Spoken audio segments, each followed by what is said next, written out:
slide appear? Yeah, we can see your screen. Okay, great. Super. So, I'm reorienting my chat slightly because Nicole was mentioning that it might be useful to make some comments specifically about thinking about culture in the field. And so I think I'm going to focus in on the work I did in Gujarat, and particularly the coexistence work. So that will leave some space up front to just say a few general things about thinking of culture, which is, of course, very important if we're working on coexistence. There are other people who could say more about this. Sahil, for example, is a bona fide anthropologist, but I'll say a few things based on what I've thought about and what I've encountered doing field work in the coexistence area. So briefly, initially, just to reiterate, we have a Human-Wildlife Conflict and Coexistence Specialist Group in the IUCN. It was initially concentrated on conflict. So that was the framing. That was why we were formed. That was why we were approached to put together a group. And this has gradually expanded. A group of us in about 2021 had been thinking about this in our own ways, and we sort of got together to really address some things we felt that the conflict framing doesn't do. These aren't opposed things. They're not on either end of a spectrum or something. I see this as complementary. But just to begin with this idea of human-wildlife conflict, one of the things we've done is to come up with this definition, which is in our position statement, and also in our guidelines, which we launched in Oxford recently. And have a look in there. There are sections, chapters on culture and history and social science and all sorts of things. So have a look at that. So we came up with this definition: struggles that emerge when the presence or behavior of wildlife poses actual perceived, direct and recurring threat to human interests or needs, leading to disagreements between groups of people and negative impacts on people or wildlife. And I guess the big kind of shift from the framing that dominated up to then is moving it towards understanding that this is often about people. Two main components then. There's the human-wildlife interactions. Those tend to be more straightforward, direct impacts. And then there's the human-human interactions. And these are the conflict there is often between different sets of people over what to do about this wildlife. So there are direct impacts. Wild animals kill people or livestock, or eat their food crops. And then there's these indirect impacts, which are more difficult, but often more important in influencing how people behave around the wildlife. And these are things which we need different kinds of ways of getting to. And of course, culture is very important here, as we shall see. So we have a sort of set of us within the group that looks at coexistence. And this is a formulation that we came up with, Saloni Bhatia, Anna Radvasova, and I in our paper. It's really just making something that Carter and John Linnell, colleague of ours, came up with specifically on predators. It's a more general formulation. And it's this idea of a sustainable but dynamic state where humans and wildlife co-adapt to sharing landscapes, and human interactions with wildlife are effectively governed to ensure wildlife persists in socially legitimate ways, ensuring tolerable risk levels. So there's quite a lot going on in there, but this idea of co-adaptation is important. So that's also what the wildlife do. I'm not going to be talking about the wildlife so much today, although I'll normally like to, in terms of the studying humans and wildlife as one community. I think that's an important framing, but that won't be my focus today. I've written quite a lot more about what I feel about this than I'll go in today. In those 2 papers at the bottom, I think you'll have access to the slides or the video so you can follow up. And also we put together a perspective, a statement, which is on the IUCN Human-Wildlife Conflict and Coexistence Group website in the library there. So I won't go into that now, you can go back. But we've set out in general terms what the sort of zone that we think coexistence studies is in. But as Nicole was saying, there are a lot of different definitions at the moment, and I think that's fine. It's a productive and creative place to be at the moment. And there's just a couple of examples there from locals living alongside mugger crocodiles in Gujarat, pretty peaceably around these ponds and casts, and that lady phoned in for someone to come and remove this big mugger, the picture at the bottom, from her farm. So one thing I wanted to say in terms of framing, I'm not going to really get into conceptual stuff too much, but there's a difference between tolerance, acceptance, and coexistence. They're not the same thing as I understand it. So tolerance is you put up with an animal you don't like, you would rather it wasn't there, but you don't do anything against it, either because you're frightened of it, or you don't feel able to, or you think, I'll get arrested if I kill this animal. So that's kind of tolerance, not particularly positive. Acceptance is, well, it's slightly more positive. You don't mind the idea of these animals, but you would rather that they're not in your backyard.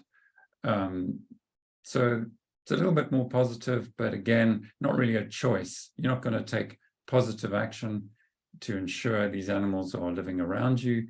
And then this idea of coexistence is that you kind of want, it's a bit more proactive. You're prepared to do things which will enable these animals to coexist, to cohabit the space that you're in.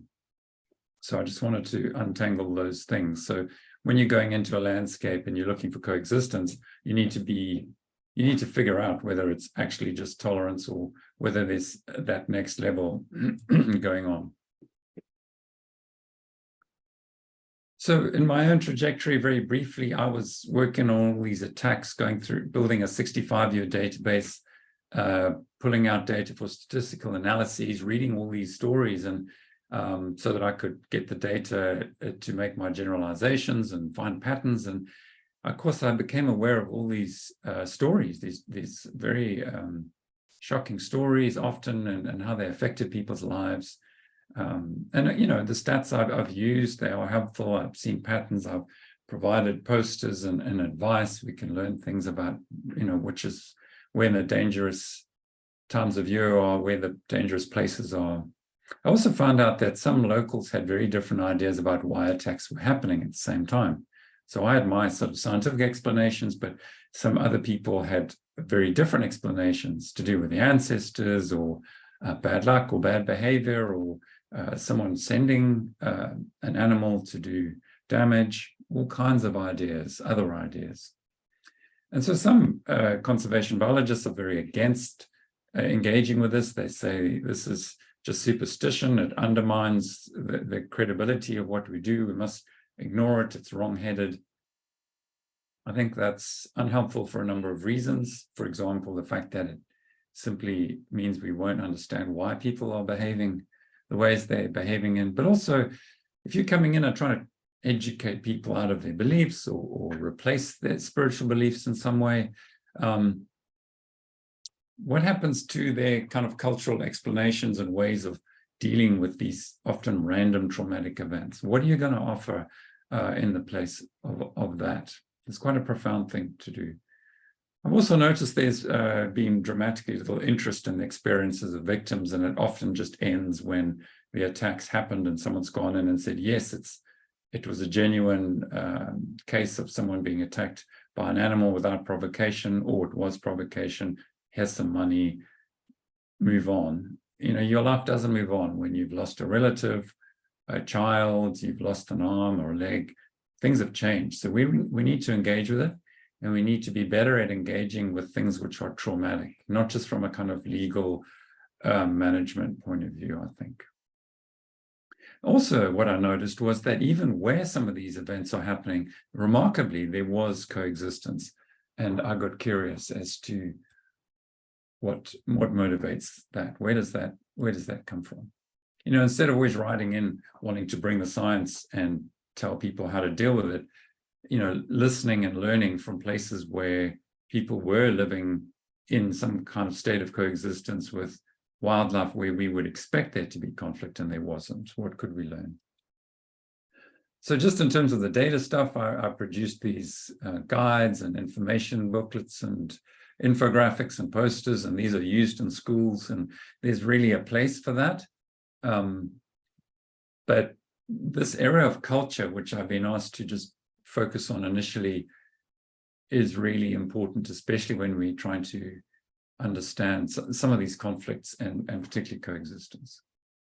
So we've increasingly, there's interdisciplinary work on human-wildlife interactions, and when we're finding that human-animal relationships are not something you can just understand in physical terms, in terms of physical interactions between people and animals, or just how people use nature and wildlife as a resource, that humans invest symbolic meaning in animals. You know, it's not just the biological animal.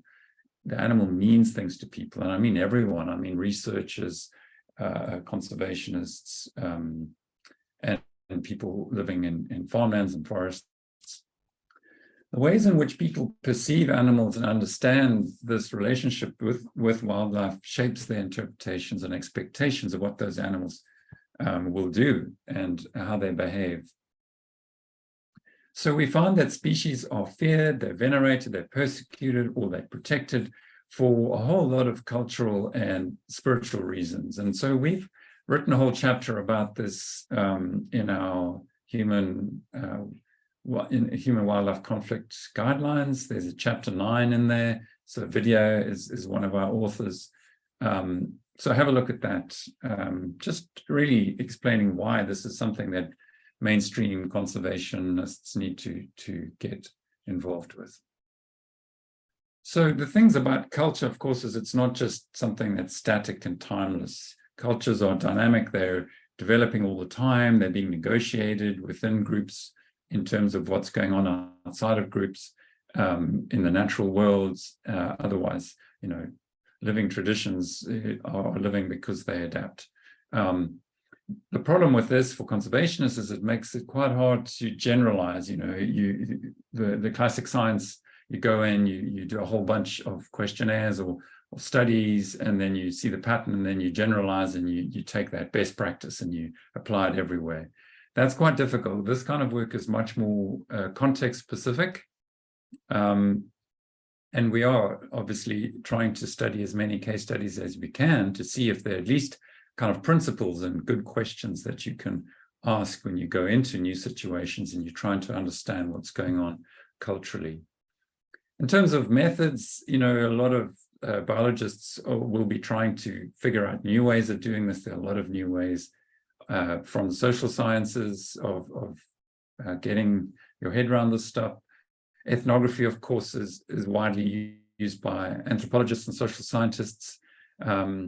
It's a different kind of research. You normally need lots of time, long periods of field work to get your information about other people's lives through participating in their daily activities with them, listening to them, watching them, asking questions, taking time to figure out what's going on in the landscape.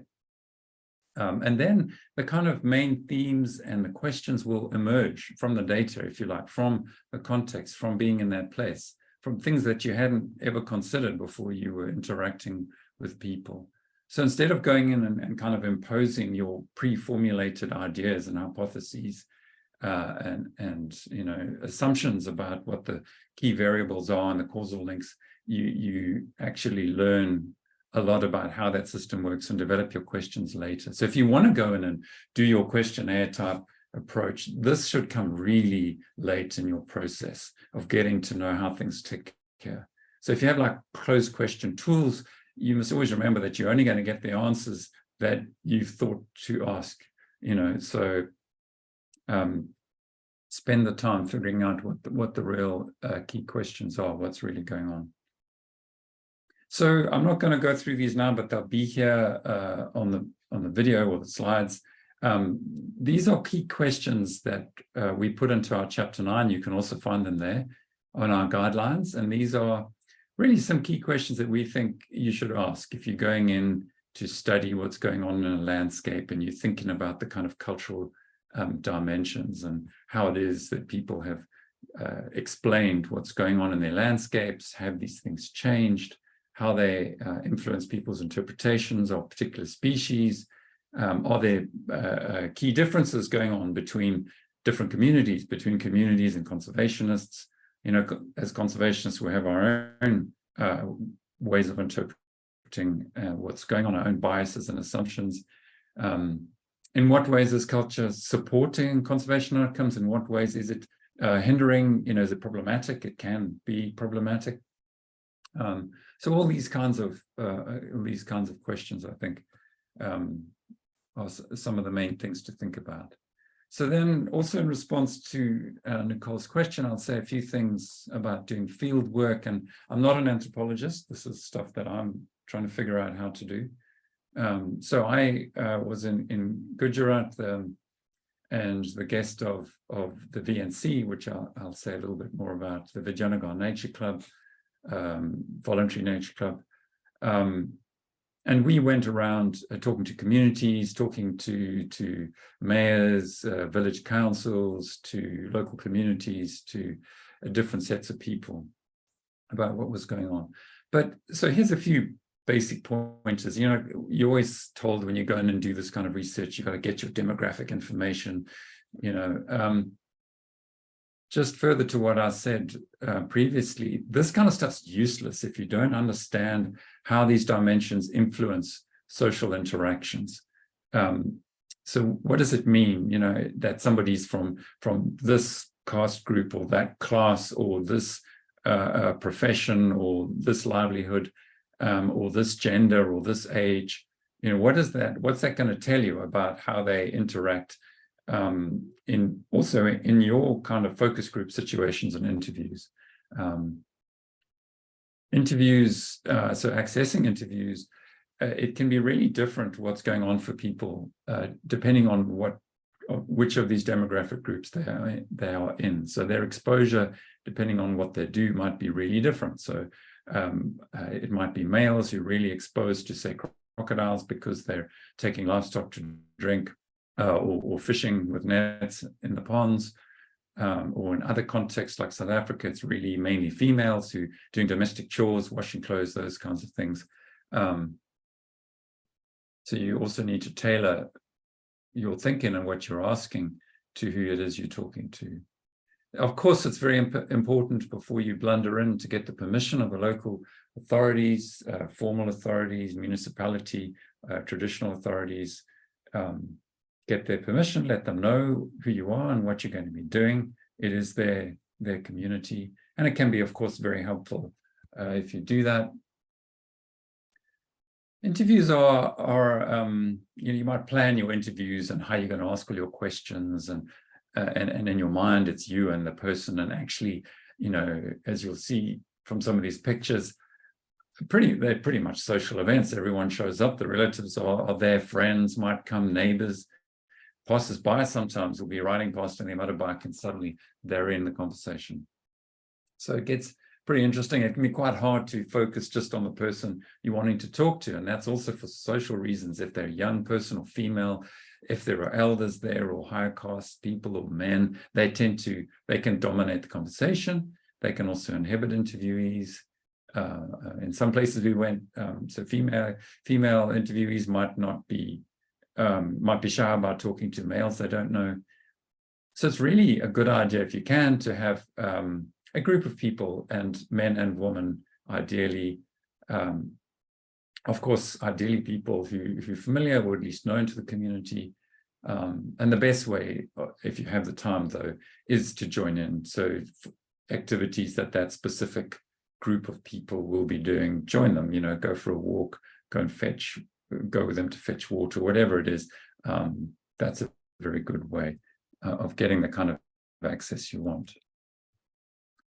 we had very different responses depending on who we were chatting to. So some of these sort of warrior caste, if you like, guys were really confident. They're really challenging. They were asking me more questions than I was asking them. So if you look at the pictures on the left of the slide of the four, the bottom row on the right, those guys, they really made me sing for my supper, which was great. They had a lot of questions. Yeah, and then some of the other guys, the Wagari caste, the schedule caste people were quite diffident, and they weren't sure whether they should speak to us, whether they might get in trouble. So there's a lot of stuff to consider. And of course, ultimately, you're not there to judge what's the truth and who's right and who's wrong. You're trying to learn about what people believe and how this influences how they behave. A few things on fieldwork interactions. Be precise. So you get a lot of conservation research where people go out and do really, really precise sort of biophysical stuff, observations. And then when you read this, because I do a lot of reviewing of papers, boy, when you go and review the social science stuff, man, it's like an old guy told me, a woman said, a villager, give me a break, be precise, right? It's important. This is data. You need to be rigorous. Communities also are complicated. There's no generic villager, right? So record who said what, to whom, when, where, in what context, who was there in the interview that's relevant, not just the person you're talking to. Interviews are often, like, as I was saying, a little ecosystem. So yeah, bias, reflect on your own identity and how this is going to position you and how people will position you as well relative to the interviewee. Think about that before you go in, because there's this question of identity. Be as transparent as you can. It's important about who you are and why you're there, why you're doing the research, but it is complicated, right? Sometimes there will be, in that cultural context, there'll be issues around ethnicity, gender, sexual orientation, socioeconomic status, power relations. Just think it through a little bit before you arrive, how you're going to present yourself appropriately in that place. And pay attention. You'll be learning about how a particular community operates, what's appropriate and what's not appropriate. And it's not, sometimes it's hard. It's not necessarily what you agree with. There might be a real patriarchal situation where at a meeting, it's not appropriate for a young woman to stand up and ask a question. I mean, I'm speaking of some certain African stuff, context I was in. You might disagree, but you're the guest and that's how it's done. Well, then you need to figure out another way. So, you get your contact, chat to them and get them to ask the question, work around it, right? So positionality is important. People tell stories in different ways in different contexts. They'll tell you their story in a particular way based on their expectations of what you want or who you are, or maybe what you can do for them, how they can influence you. And, we all do this. Don't see it as kind of manipulative. We all do it. You'll be doing it in the way you approach them. This is fine, but you need to be aware of it. Super important, do no harm. So when you're participating in communities, that gives you access to important knowledge, but there's trust, and it requires you to be less judgmental sometimes. You're building trust, which is a two-way street. So there may be things that happen you don't agree with, like they might harm an animal, domestic animal, like a sacrifice or something. You might just have to tolerate this to understand how things work. And of course, it's a judgment. If somebody is put in danger or something, then you might want to object or say something. But you do need to think about being in the context, and also writing about this or talking about this, especially illegal acts. Even if you've anonymized it, it can really get local people into trouble. Local authorities, it really might not be rocket science for them to work out who it is you're talking about. And of course, asking people about traumatic events and possibly illegal retaliation, you need to be tactful and you need empathy. You're asking people about traumatic things, you need to put the feelings of the person first. If it's getting upsetting, maybe you need to stop. Even if it's fascinating for you, sometimes you need to stop. So people who are upset or vulnerable, and obviously always children, you must make sure there's someone there, some relative or someone close, and obviously permission is required with children. So those are just some basic framing thoughts around doing this kind of work. And why are we doing this work in communities? Well, we're in the Anthropocene epoch, right? I mean, I don't need to tell you guys or those people listening in India, humans and wildlife are increasingly in contact because of population development, habitat conversion, climate change, huge pressure on water, and of course, the success of conservation, like your tigers coming back. There are now dangerous animals sharing landscapes with people. So maybe we need to get away from this dichotomous thinking in conservation, that there's wilderness over there and farmland with people over there, and there's natural and unnatural. This kind of stuff, we need to get past this pristine. I mean, it's wonderful. I love the pristine stuff, but more and more where we're doing our work is not the Serengeti or, the center of some protected rainforest. So if the biodiversity is increasingly outside protected areas and altered landscapes, that's where we need to be working. So I'll say a few things about my work in Gujarat. So I was in Gujarat in 2019, and I had noticed that there were these reports coming out of Gujarat about coexistence with mugger crocodile, and I thought this was amazing, but I needed to see this with my own eyes. So I got hold of the guys who do this this great Charata crocodile count. So Anurad Vasava and the guys with the VNC in Vijayanagar, and I went out to see them and travel around. And so if you look at the big map on the left, the Charata region is in Kedar and Anand, and around there. So it's this particularly fertile, wet region in central Gujarat, which, as you probably know, is mostly quite a dry state, hence the huge Narmada Dam and Canal project. And also then, what was interesting was that in neighboring Vadodara, which is the hotspot for crocodile attacks in Gujarat, in many ways similar cultural, ecological contexts, but a lot of conflict, a lot more conflict. So what's going on? What was the kind of contrast? I was interested in that. Incidentally, the other big area of attacks here is Bharuch. So you've got these two rivers flowing through. So if you look at the map on the right, which is really Bharuch and Vadodara, you can see there those two rivers. On top, the Dada River. The circles just indicate where we did the field work, what we focused on. So it's the Dada River and the Vishwamitra River, which goes up, in fact, through Vadodara, and up to the Surya River. So lots of croc action happening there. And then that stretch of the Narmada River, also a lot of attacks along that river.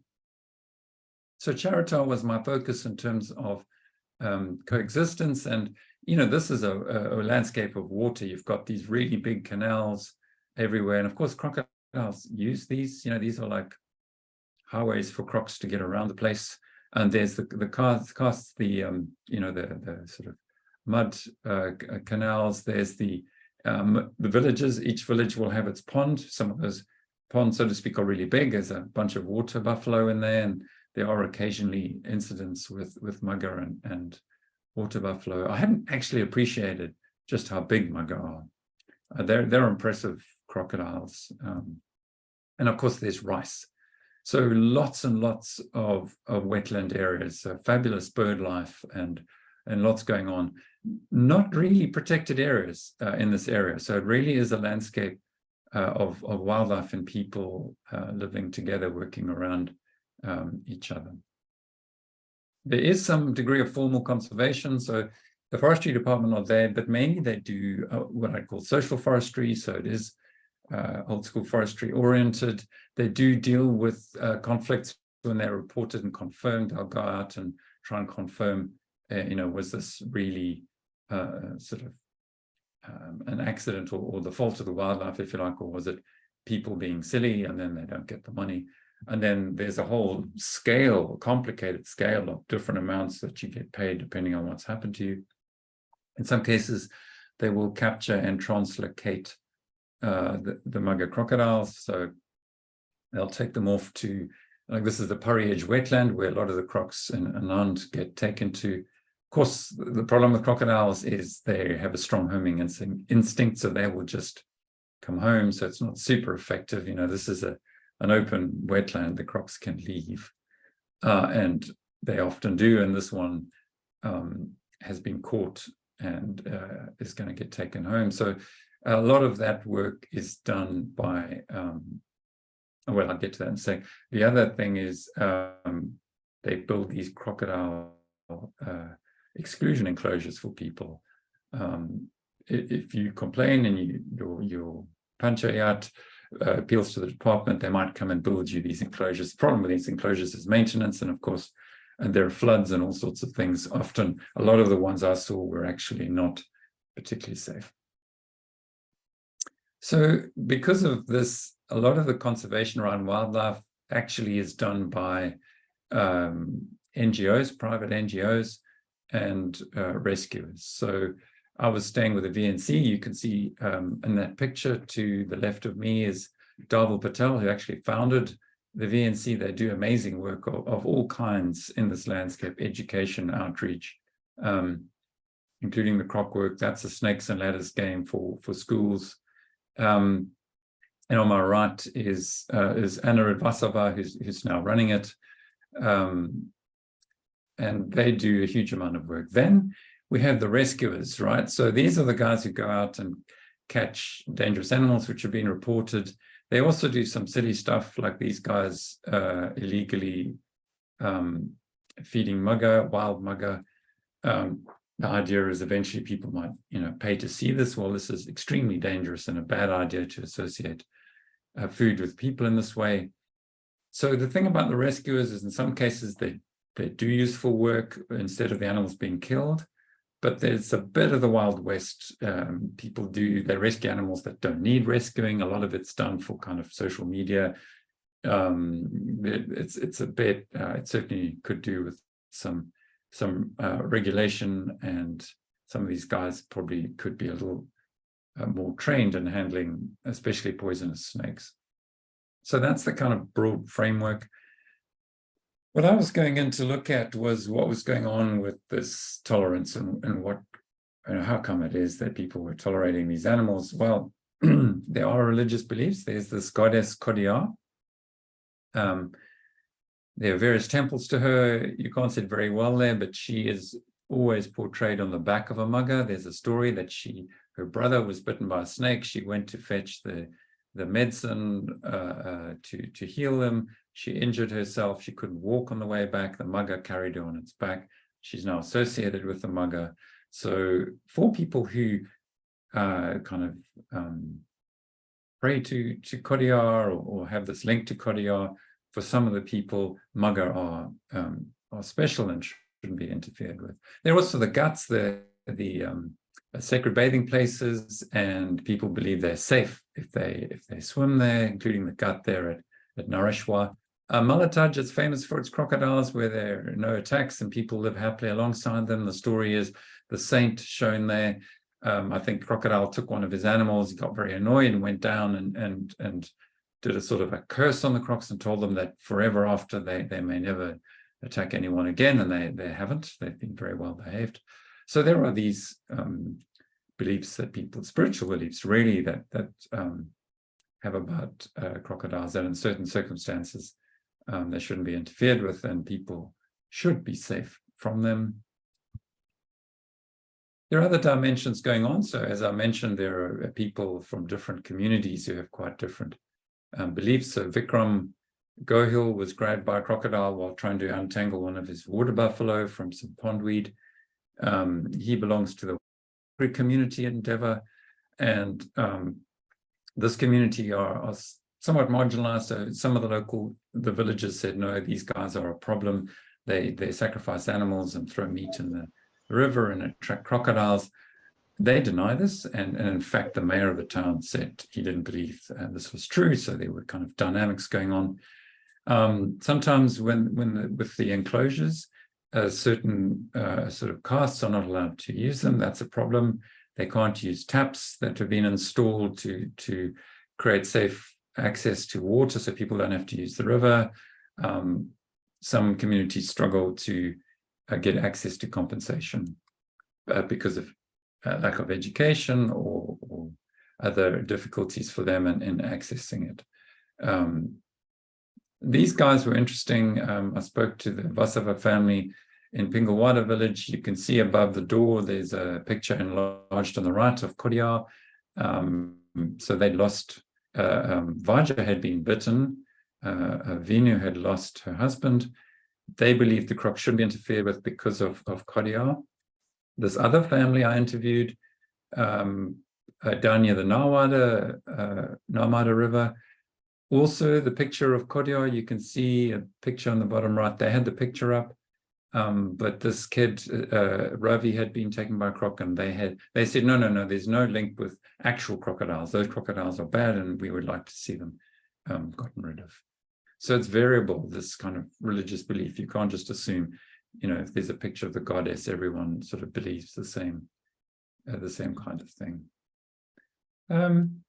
I saw a real difference between the fishing going on in the ponds and along the rivers. So in Charata, these guys, the villagers, put fish fry in the ponds, feed them, and then they hire out the fishing rights. And that guy on the top right, behind me in the boat, Megaj, he nets for fish at Malataj. They also accidentally catch mugger, and extraordinarily there are no problems with this. The mugger and the people have got used to this. There's some kind of understanding between them of what goes on, and there's no retaliation on the mugger either. In places like Deva, the sort of long strip picture there, when they're going to net, they put a boat out a day or two before, and they believe that that's a warning, and the crocodiles know, oh, okay, here come the fishermen, and they climb out of the pond and they go into the casts and stay out of the way. So that's a kind of coexistence, almost psychology, and where across species barriers, there's a kind of communication going on. So bottom left, the Narmada River, I think it's a big river. People fish up and down the river in big stretches. There's no kind of prolonged living together of humans and crocs. That's maybe one explanation as to why there's a lot more conflict going on in that area. In the middle there is an interesting intervention. So in Deva village, again, they've built a little basking island to make it safe for the crocs to bask there and not bask around the edges where people and livestock might stumble over them and accidents happen. So that's a conscious intervention to promote coexistence. I'll just say a few things at the end, of course, about compassion, the importance of compassion in doing this work. You're going in, you're talking to people about difficult things. I was talking to Premilab in Vasava in the center, the mum, about her son, Akshi. And I was with Anirudh on the left, and he's a wonderful guy, very sensitive guy, he's very tuned into what's going on in some of the cultural parts of this. And it just got to a point where I just noticed she had this look on her face, and she was just, it was time to stop. She was really upset. It was, we could have pressed on, I had questions on my list sort of thing, but it was time, it was time to go. These guys were amazing. So they lost their only daughter on the left there, Hetal. They're still really obviously devastated by this, but he's now a Mugger Mitra. He actually helps educate people how to live safely with Mugger. So a really inspiring person. And these are questions to ask here. Is it coming from culture, from his tradition, his psychology, his personal experience? And there's things further things to untangle. Vikram has panic attacks and bad dreams. This is over a year after his attacks. Ratila Vasava, the same. So I saw him just 3 days after, and you can see he's all bandaged up. And of course, one of the awful things with croc attacks is the infections. People often lose limbs, not because of the bite, but because of the infection. So he's on antibiotics, which is really important. Vinu Vasava, I mentioned earlier, she was in shock for like months after losing her husband. Now she's got 5 daughters to raise. She works all day in the fields to do that. So these are people whose lives have been changed forever. So these are important things for us to think about when we're working in landscapes with people and with this wildlife. Kalapan Rana, she was grabbed by a croc. They were swimming. She was dragged right across the river. Her mother-in-law, who's an amazing lady, I met her, swam across the river, grabbed her and the croc and dragged them both back across the river. I mean, yeah, and pulled her out into the bank, and a couple of guys came down and beat the croc, and it decided this was really just too much hard work and left her. But I mean, this really, she has recovered in some ways, but she still can't use her arm properly. I mean, she's a young mum, she can't comb her hair. She won't even swim in a swimming pool. She had 9 operations. And they were lucky, you know, the compensation didn't obviously cover anything like that. They're from a middle-class family and they could afford to pay. Lots of these other folk couldn't.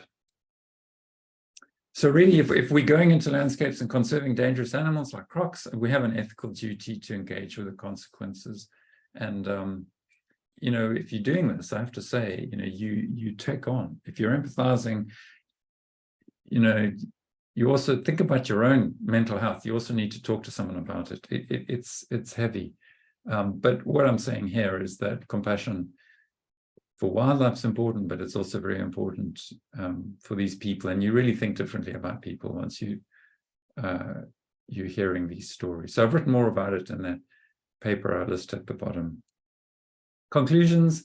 We're living in a time when we are, at least formally in conservation, finally recognizing the importance of Indigenous people's stewardship, local people's stewardship in preserving biodiversity. We've seen these interesting overlaps between biodiversity and cultural diversity. We've got a lot to learn from where people coexist with wildlife. But to do this, we need to be open to their ways of thinking, different ways of thinking to ours. New ways of valuing nature, of interacting with wildlife, and we need to find new methods to do this. And there's kind of a tension at the heart of conservation now, I think, between a devotion to purity, wildness, wilderness, no people, and animals that haven't been kind of debased by learning to live around people. And at the same time, of course, we value diversity, biodiversity. We need to value diverse kinds of relations and biocultural diversity.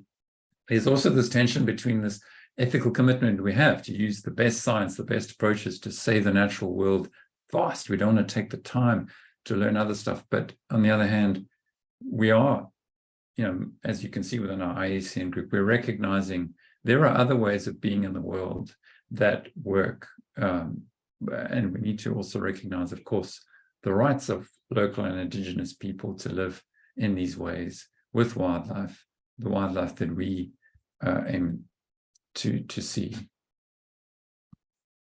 And that's just finally some acknowledgements, and that's our merry gang on the right that we traveled around with. So I couldn't have done any of this without these amazing people and very knowledgeable people. So Nyati and Anurad, and of course Raja Vyas, a great expert on the Maga in Gujarat, and Vishal Mistry, who's an amazing field naturalist. And we were there up to see this Narmada Dam and the Statue of Unity. And this is the goddess of the Narmada River standing on the Maga. So I will stop sharing. That's what I had to say.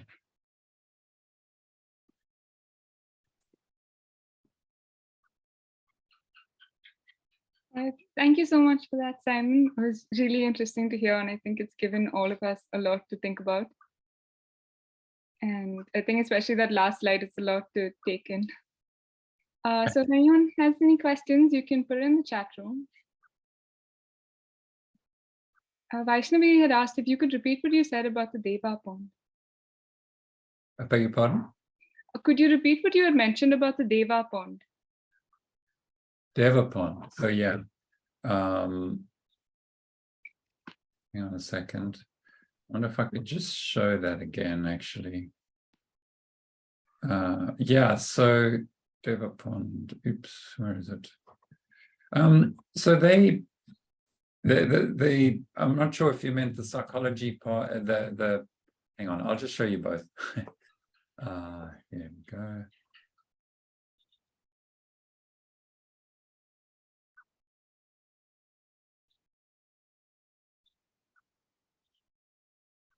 So in Deva Pond, in this village Deva, they're very much consciously doing coexistence, so they're not just tolerating.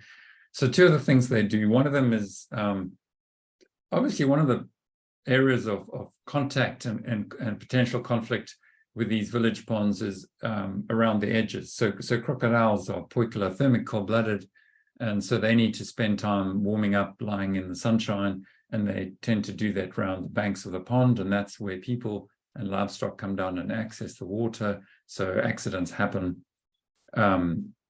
So what they've done is to build these basking islands out in the middle of the pond or offshore, where the crocodiles can safely go and bask and not be interfered with, and then in turn not get into trouble or bite people. So that's one thing, and they do. They know where the crocodiles nest, and they avoid that place. Sorry about. And then at the pond at the bottom, the fishermen go in beforehand and they put out a fishing boat as a kind of a warning to the crocodiles that there's going to be netting happening in the pond, so they don't get tangled up in the nets. I mean, occasionally, at least in some of the other ponds, I've seen crocs do get in there because some of them are cheeky and they realize that it's easy fish. So they will actually go into the net, and those fish are being caught for them, right? So they're being lazy, but they're pretty mellow about being handled and removed from the nets. You know, they kind of accept that they've been busted and they swim off.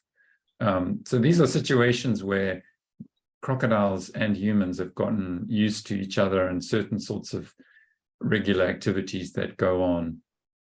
You know, there doesn't need to be a conflict. I hope has that answered the question?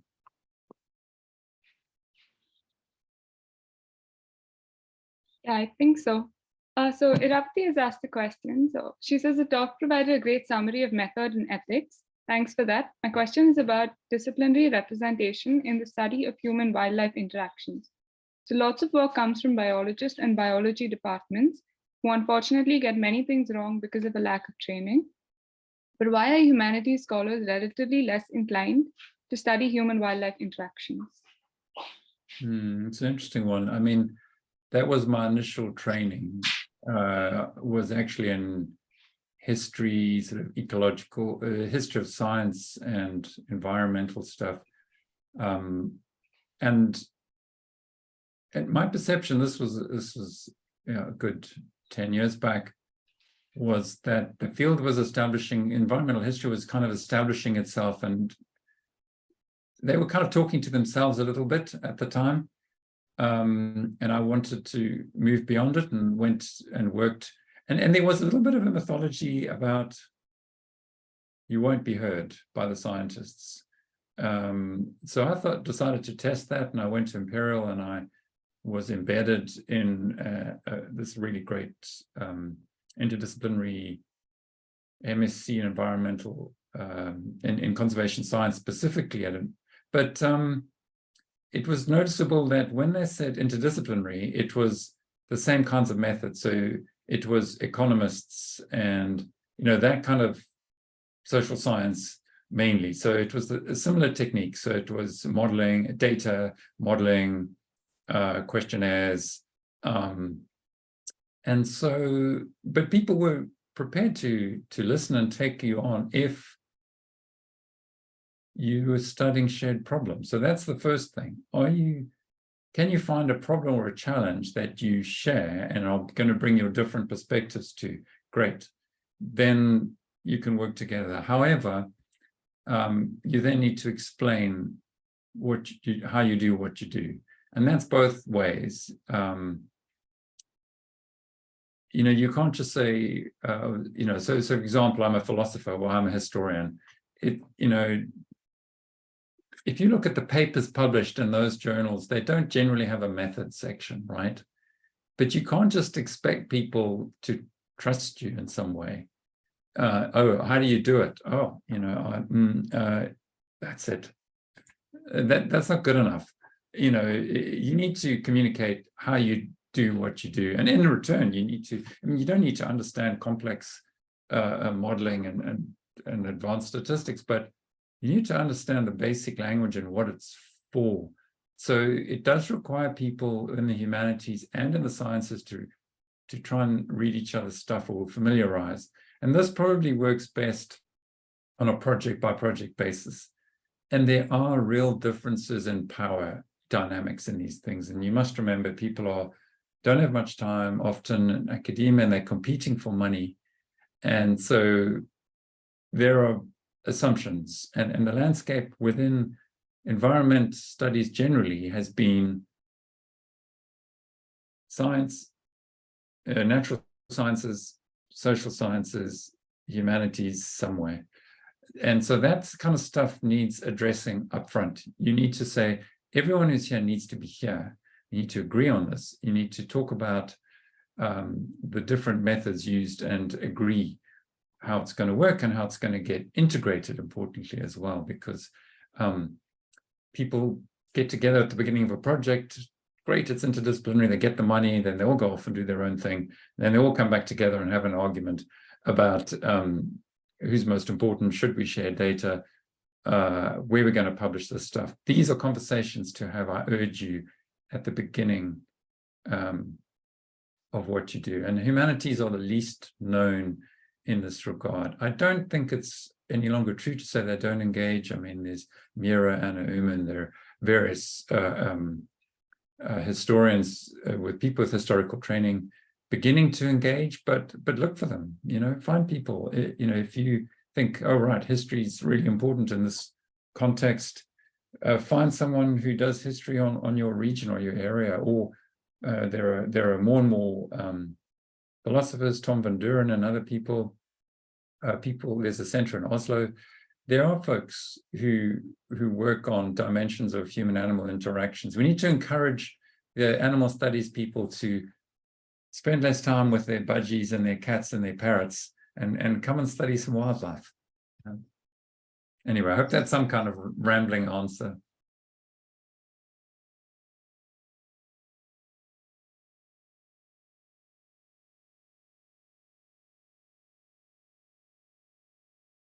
Having a look at the... Nicole, you're muted. Oh, thank you. So Rudra has a question. So he says, could you give some examples of biocultural knowledge informing human-wildlife conflict mitigation? And are there any ways to use traditional ecological knowledge to inform environmental policy, especially at the local level? So, wow, big questions. Examples. So there's an example from, the African example that you'll often hear is the long shield. So you have a tradition of these pastoralists who, the warrior class, the Moran, their job is to defend their community, and they do it through, so they keep cattle. It's the main thing they do. Lions take the cattle, and their job is to defend the cattle, and they will kill lions. And it's part of their becoming a man is to kill a lion. Obviously, this is not great because there are less and less lions, but you have to accept that it's traumatic and in a livelihood sense disastrous when lions do kill their cattle. So what to do? So instead of going in and saying it's illegal, it's just illegal, we're going to arrest you guys, we'll put you in prison if you, instead they thought, well, okay, what is the cultural setup here? The cultural setup is, this is what these guys do, this is their identity.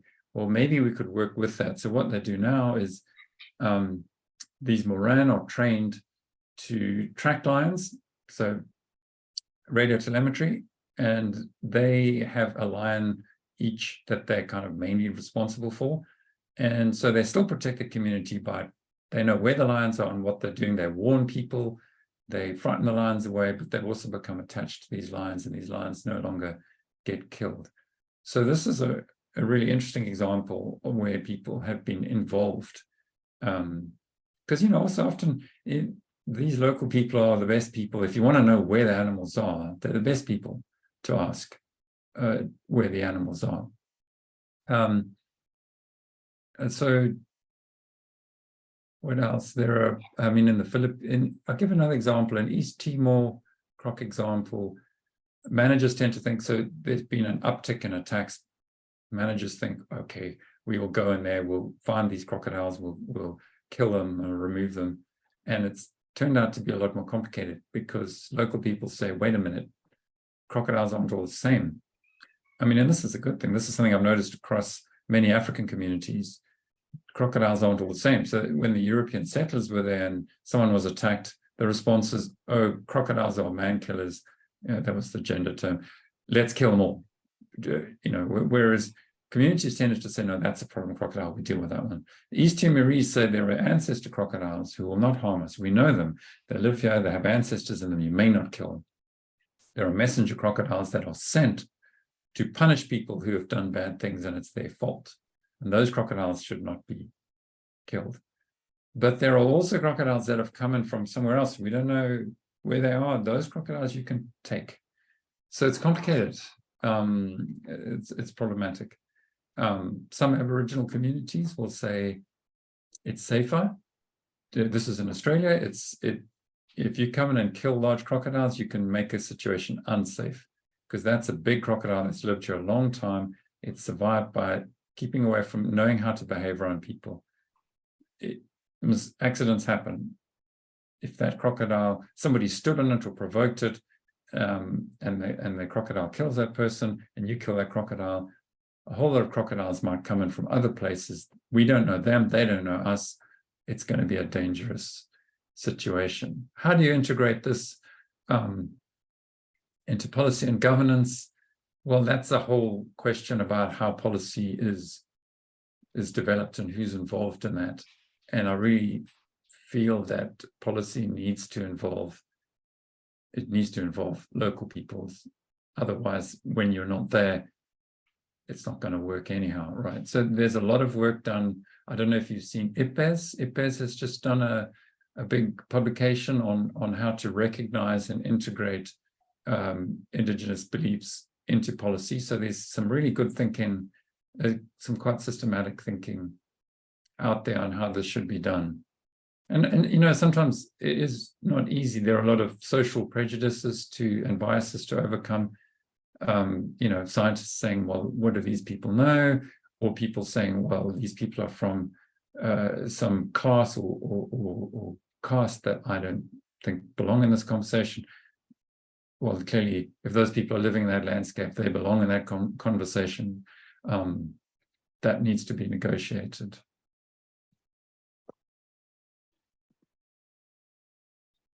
Thank you. So Vantika has a question. After letting the world know about the suffering of people who share spaces with wildlife and sympathizing, what do you think should be the next step to increase people's capacity to live with wildlife? This varies a lot. I think one of the fundamental things is people need to feel involved or empowered in what happens when things go wrong. If we want wildlife to be there, people need to be involved in what's going to happen, and involved in proposing ways in which to avoid this happening. So I'm not saying that, of course, in areas where there's very significant wildlife, I'm not saying, it's entirely, if it's accepted that there's wildlife in that landscape, it's not the case of saying, well, people get to say, because if they don't want wildlife, then there'll be no wildlife. And if they just say, well, you can kill all of these, we don't want those. Well, this is a difficult conversation sometimes, but people need to, if people feel disempowered from what goes on, if they just feel ignored or passive in the situation, things will not go well. The other thing is, in terms of compassion, I feel one thing we really don't do is respond properly to traumatic situations. Being attacked by a large toothy animal, or even seeing your year's worth of crops being digested by a large elephant.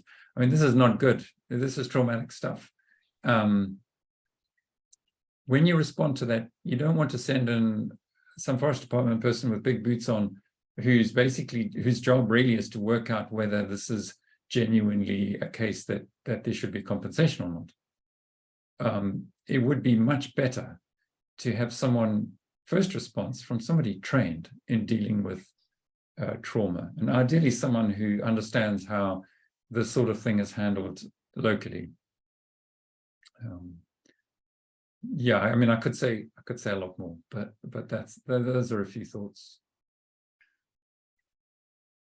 All right, Asta has asked, so during her fieldwork in Kutch, in Gujarat, she got responses from people that they believe that marsh crocodiles feed on cow dung. Yes. So I've seen this many times in their village, and have you got any perception like this during your work?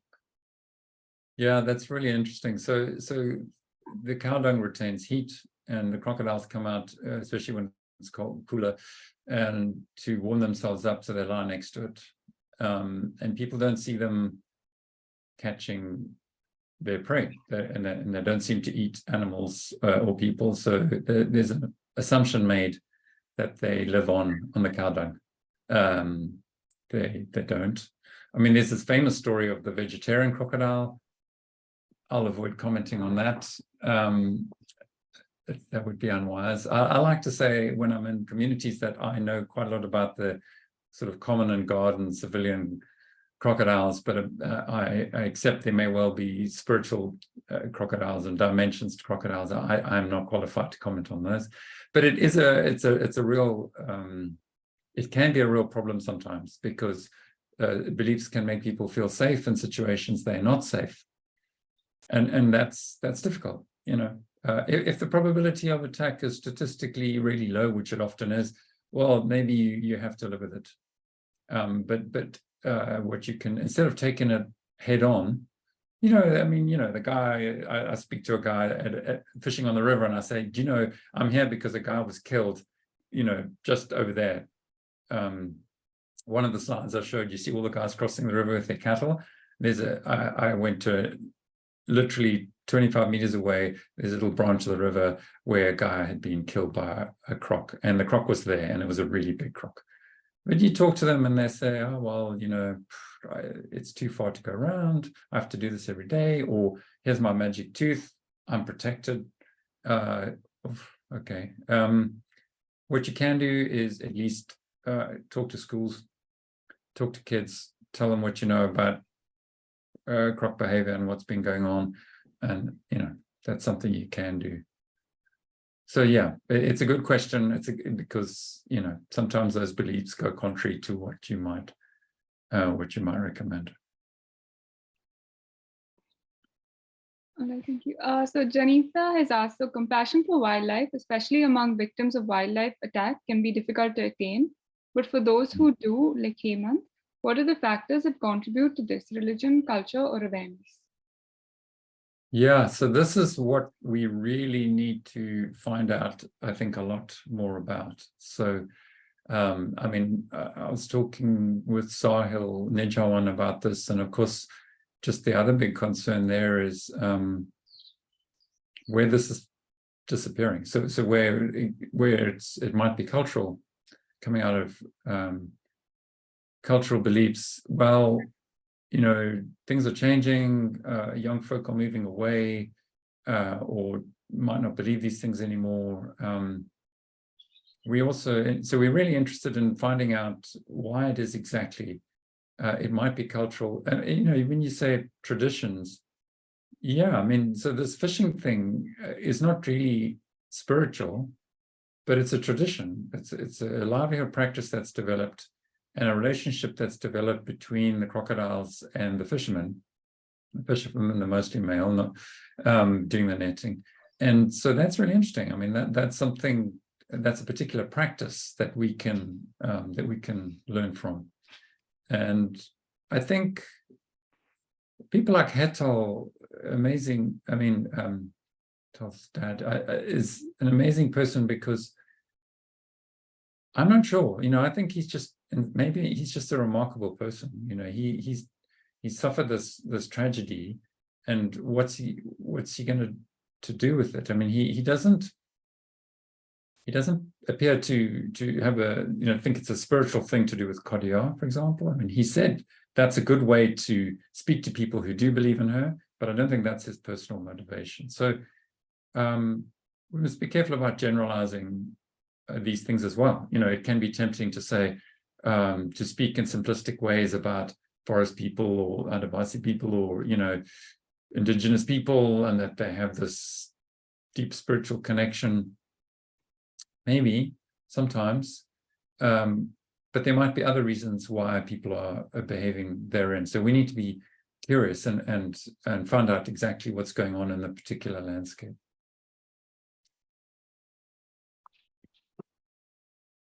Okay, so there's one last question. So, can the cultural significance of mug or crocodile be one of the objectives of a scientific study? And what methodology can be used? Yeah, interesting. So there's a really interesting student, Yashandu Joshi, who's been doing some master's research in Gujarat. And I think I've been thinking about the work I did and the things he's been finding out. What I think is interesting is to do a kind of triangulation with what's going on. So to combine observation of what people and crocodiles are actually doing, what people are doing. So you have these enclosures. Those of them that are actually entire and safe. These enclosures that people could use to access water safely. Why do which people use them and which people don't use them, and why is that? So there are social science techniques to figure this stuff out. So partly it's observation, hanging out, who's going there, who's not going there, who goes into the pond in the enclosure, who goes on the other side, what's going on. And that you can use ethnographic social science approaches to do. So it's a combination of what you're observing with interviews, whether you want to do focus groups, other kinds of things. You can do that in a very rigorous way, but I would say, don't leave out the crocodiles. You should be studying what the crocodiles are doing as well. Their seasonal habits, their fishing, and when and where they are in the same places as people, and when and where are they not. And the same thing with livestock. I think the fishing in particular would make for a very fascinating study to work out how it is that mostly this goes on in the same spaces without problems. And I think just from what I've gathered, different fisherfolk have different approaches to doing this.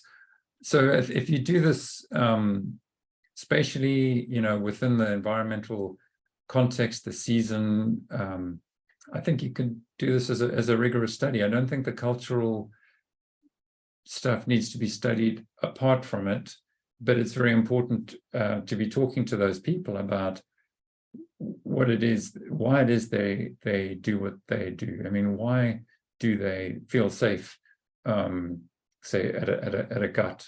Why is it that they might feel safe next to a particular temple, or because a saint has said a certain thing?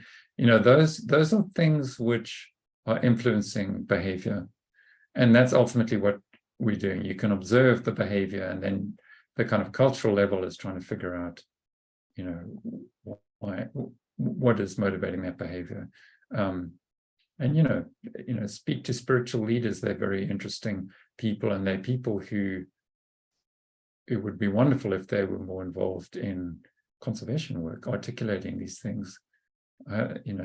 These are often thoughtful and influential and educated people who interact with all sorts of people in the communities. So I do think, look, it might be quite a lot to do yourself, but integrating projects where you have a coherent focus, like a shared focus, and then bringing in these different dimensions of it is definitely feasible and a good way to go. Should be integrated ideally. I hope that's some kind of answer.